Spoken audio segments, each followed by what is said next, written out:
Të nderuar zonja, të nderuar zotrinj, i nderuar profesor Berisha, të nderuar deputet, vëllezër, motra. Çdo vendim i madh fillon me një të vërtetë të thjeshtë. Kur më ftuan të flisja në protestën e sotme, më erdhën shumë gjëra ndërmend. Mendova të flisja për shifrat, për ekonominë, për politikat. Por kam vendosur mos të jem as si politikan i ri dhe as si një pedagog, por kam vendosur të jem si një djalë Tirane. Kam vendosur të jem këtu si një qytetar i Tiranës, qyteti ku unë, babai im, gjyshi im, sërgjyshi im u rritën dhe jetuan këtu. Sot jam kokullur dhe zemër thyer, dhe mbase ky është realiteti dhe për një pjesë prej jush. Kokullur sepse çdo ditë ka gjithnjë më pak student nëpër auditor. Zemër thyer teksa shoh popullin tim të varfërohet. Jo se Shqipëria është e varfër, por sepse është e vjedhur dhe vidhet çdo ditë. Jam këtu si një burr i ri, që nuk arrita t'i mbroj shokut e mi nga zbimi i pushtetit. Shumica nga shokut me të cilën ndava ëndrat nuk janë më këtu. Nuk ikën se nuk e donin Shqipërinë. Ikën sepse Shqipëria e tyre u pushtua nga një mal që u zinte e frymën. Dhe unë nuk arrita t'i mbroj. Sot jam këtu si bashkëshort, si një burr që nesër do të bëhet baba. Dhe pyes veten çfarë vendi po përgatis për fëmijët e mi. Jam këtu si përfaqësues i një brezi me ëndra të thyera, si një brez që ju imponua ikja, si një brez që ju imponua dorëzimi, si një brez që ju imponua heshtja. Por sot jam këtu për një arsye, sepse ka ardhur koha e betejës finale. Të dashur miq, sot ne kemi një mal përpara. Kemi një mal që na ka zënë frymën. Një mal i ndërtuar me tulla droge, me beton frike dhe me heshtjen tonë. Një mal që rritet sa herë qytetarët dorëzohen.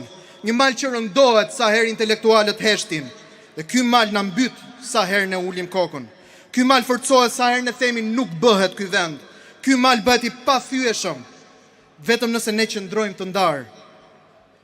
Ky është mali i kapjes së shtetit. Ky është mali i narkoshtetit. Është një mal i ndërtuar me krim, me parat pista, me rrugë të florinta, me afera dyshimta, me frikë dhe me heshtje të blerë. Ky është mali i degenerimit që kërkon të sklavëroj bijtë tanë. Është mali i ligjit barazisë gjinore, ligj që kërkon të mësoj djemt tanë 4 vjeçar se kanë lindur në trupin e gabuar. Mali i ligjit që synon shkatrimin e familjes tradicionale.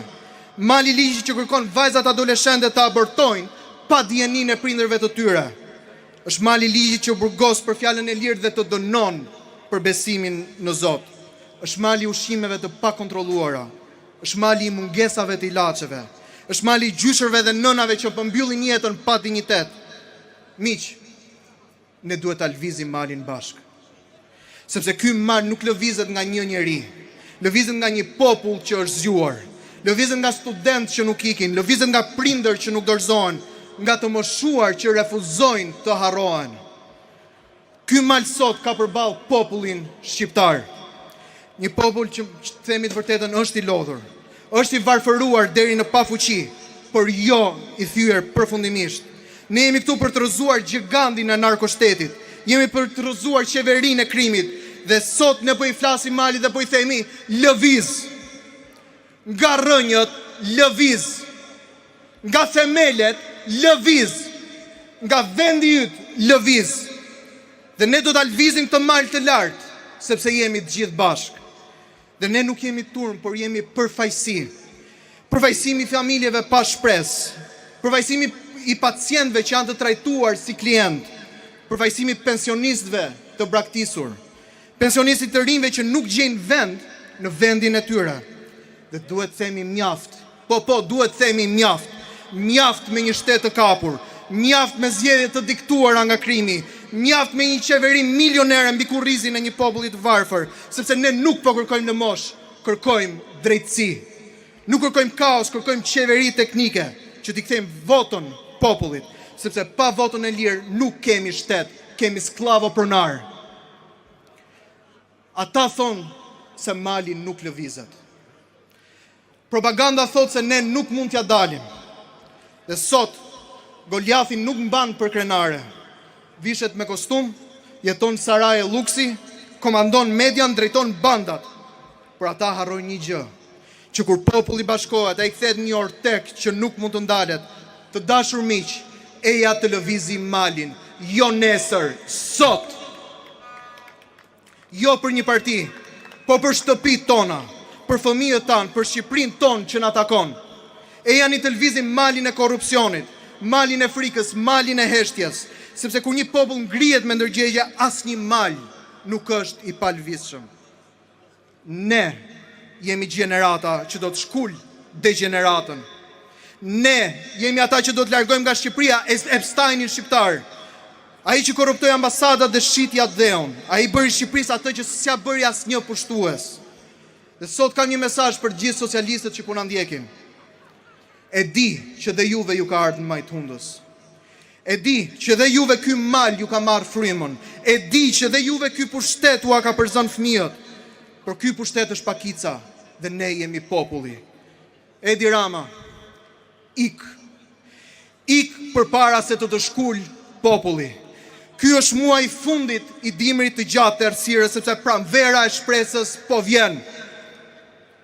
Hugo i ka thënë, edhe nata më errët do të mbaroj dhe dielli do të lind përsëri. Po më lejoni që të bëj një deklaratë këtu përpara jush, që dielli nuk do të lind njësoj për të gjithë.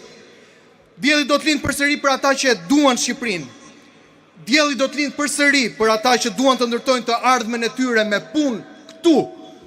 Dielli do të lind përsëri për ato familje që sot sakrifikojnë gjithçka për të edukuar dhe rritur fëmijët e tyre këtu. Dielli do të lind përsëri për studentët që refuzojnë të ikin dhe për ata pensionistë që refuzojnë të harrohen. Miq, nata e tyre po mbaron, mali i tyre po dridhet, sepse agimi i këtij populli po vjen, sepse çdo gjigant bie kur populli refuzon të ketë frikë. Ne do ta lvizim këtë mal dhe do të jetojmë të lirë. Ky është muaji i fundit i dimrit të gjatë errësirës, pranvera e shpresës po vjen dhe ne nuk do të përkulemi, nuk do të largohemi, ne do të qëndrojmë dhe me ndihmën e Zotit ne do të fitojmë. Ne do të fitojmë. Zoti e bekoft Shqipërinë, Zoti i bekoft shqiptarët, Zoti i bekoft njerëzit e lirë të vendit fitore.